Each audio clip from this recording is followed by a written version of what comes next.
χαμένος και θωρεί ποτέ δροσάν, για να φέξει καυτερούμεν το φως κίνης της μέρας, που να φέρει στον καθένα και δροσάν και ποσπασάν. Αυτά τα τραγούδια μας αφυπνίζουν τη συνείδηση. Τα τραγουδάμε όλοι τις στιγμές που αγανακτούμε. Αυτά τραγουδούν οι νέοι σε κάθε εθνική επέτειο και διαδήλωση. Μερικά από αυτά τα ηχογραφήσαμε με το φωνητικό σύνολο της διάστασης και καταφέραμε να τα σώσουμε στις δισκογραφίες «Ινατή» των αθανάτων σκιές.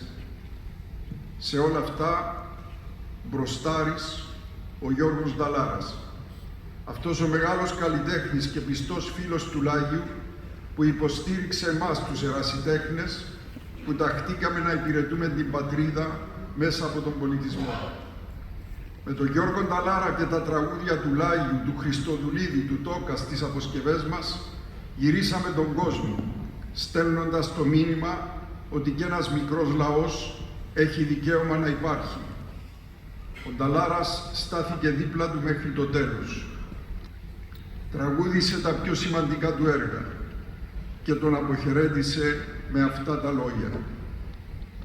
Θα ήταν πιο καλά αν έμενα κι εγώ στο περίγραμμα των λίγων τραγουδιών σου που άκουσαν οι πολλοί και μέσα από αυτά σε έκλεινα.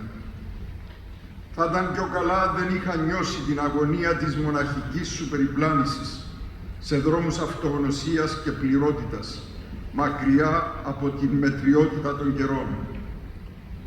Θα ήταν πιο καλά αν δεν ήξερα ότι μ' αγάπησες άδολα, όσο λίγη για αυτό που κάνω και για αυτό που είμαι.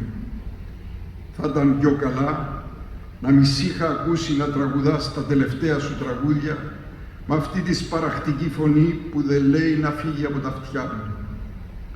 Θα ήταν καλύτερα αν δεν σε γνώριζα, για να μην νιώθω το βάρος της απουσίας σου.